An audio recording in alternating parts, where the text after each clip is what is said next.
Hi friends, welcome back to our channel తవ్వ family blogs.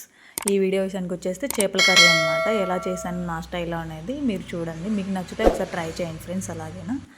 So main వచ్చేసి ఏంటంటే ఇందులో టేస్ట్ కోసం మెయిన్ ఏంటంటే శనక్కాయ పప్పులు, జీలకర్ర, మెంతులు, ధనియాలు కొన్ని వేసుకొని ఫ్రై చేసేసుకొని అది గ్రైండ్ చేసుకుంటే సరిపోతుంది. నేను మిక్సీలో వేశాను కదా, అన్నీ చాలు అంతే.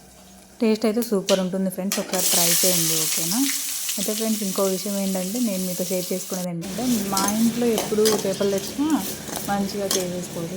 ఇంకా అందరం కూర్చొని తింటూ ఉంటాం. ఆ టైంలో ఏం మాట్లాడుకుంటామంటే, నేను చిన్నప్పుడు అంట చేపలు తింటూ ఉంటే మా నాన్న పెట్టించారంట. నేను తినేదాన్ని కదా ఫస్ట్లో. మా నాన్న నేను పెట్టిస్తే తిని రొట్టెలో పెట్టేసుకుని నమ్మేది, ముళ్ళు వస్తే తీయ అని చెప్పేవాడంట. నేనేం చేసా, తింటూ ఉన్నాను, ఏమైంది నా గొంతులో ఇరుక్కుపోయింది ముళ్ళు ఒకటి. నేను మింగేసానని. ఇంకా నేను ఏడుస్తున్న ఫుల్గా ఆ టైంలో. మా వాళ్ళ పాపం చాలా టెన్షన్ పడ్డారు, అయ్యో అయ్యో అని చెప్పేసి. తర్వాత చిన్నగా ఎలాగో తీసేశారు. ఆ విషయం మాత్రం మేము ఎప్పుడు గుర్తు చేసుకుంటూనే ఉంటాం. మేము చేపలు తినే టైంలో మాత్రం కనుక నీకు ఆ టైంలో ముళ్ళు ఎరకపోయింది, నువ్వు ఇంకా పోతావేమో అనుకున్నాము, ఎలాగో బయటపడ్డామని చెప్పేసి ఇలా అనుకుంటూ నవ్వుకుంటూ తింటామన్నమాట మేము మా ఇంట్లో వాళ్ళందరం కూర్చొని. సో ఇలా ఏమన్నా మీకు మెమోరీస్ ఉంటే నాకు షేర్ చేయండి ఫ్రెండ్స్, ఓకేనా.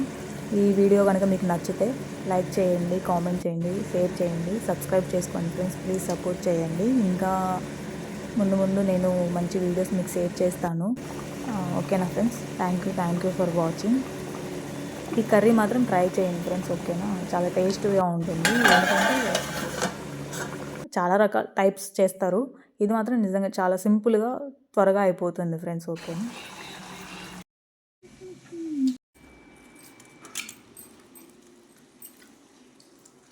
ముళ్ళులు ఉన్నట్టున్నాయి.